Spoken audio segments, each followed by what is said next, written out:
मादर वतन बलोच कौम और बलोच कौम से वाबस्ता मसाइल और मुस्तकबिल के बारे में। आज हालात एक बलोच के लिए इतने पेचीदा हो गए हैं कि कुछ भी कहने और अमल से पहले हमें हर चीज का बगौर मुशाहिदा करना होगा।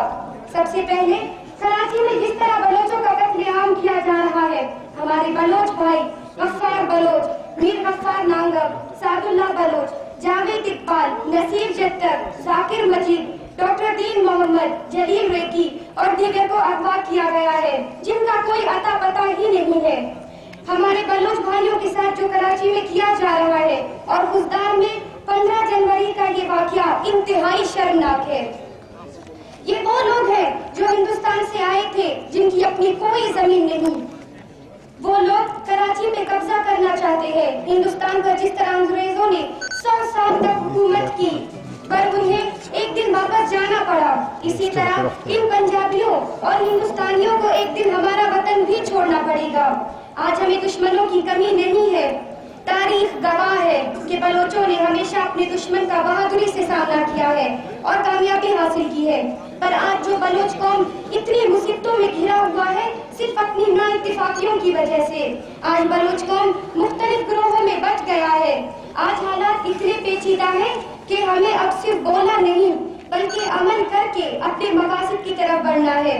मगर माजरत से कहती हूँ कि वक्त के बहते धारे में कोई भी कौम आज तक बगैर इत्तिफाक और इत्तेहाद से कामयाब नहीं हुआ। आज बलोच कौम इस दौराहे पर आ खड़ा है जहाँ इत्तिफाक बहुत कम और मुंतशिर कौम ज्यादा बन गए हैं, चाहे वो BSO हो या कौम परस्त पार्टियाँ। दूसरा सबसे बड़ा मसला तालीम का है। मौजूदा दौर में सबसे बड़ा हथियार तालीम है, जिसकी बलोच कौम को सख्त जरूरत है। मगर अफसोस तो इस बात का है कि बलोच कौम के पास सबसे ज्यादा कमी इसी हथियार की है। आज के दौर की जंग मीडिया और तालीम की है, जिसमें हम बहुत पीछे हैं। अमा हमारे इन हालात का जिम्मेदार कहीं न कहीं तालीम की कमी भी है। हमारे अजीम लीडर्स जिन्होंने अपनी जिंदगी मादर वतन के लिए कुर्बानियां देकर गुजारी, इन्हें नजरअंदाज करके बैठे हैं। हमारे अजीम कायद सरदार अताउल्लाह मेंगल, नवाब खैर बख्श मरी, इनकी मिसाल मैं इसलिए देना चाहूंगी क्योंकि अगर मसाइल की ज्यादती और वसाइल की कमी की वजह से तालीम और आने वाले हालात से ठीक तरह वाकिफ नहीं, तो कम से कम अपने इन लीडर्स से मशवरा ले सकते हैं। लेकिन आज हमें फुर्सत कहाँ कि हम इन नजीम लीडर्स के तजुर्बे से कुछ सीख सकें। हर फर्द खुद ही सियासत में पूरा है। हमें हमारी मंजिल और कामयाबी एक साथ मिलकर कोशिश करने से मिल सकती है। इसीलिए हमें एक ग्रोह होकर काम करना पड़ेगा। मुख्तलिफ ग्रोहों में तकसीम होकर हमें सिर्फ नाकामी मिलेगी, कामयाबी नहीं। इसलिए एकजुट होकर काम करना है।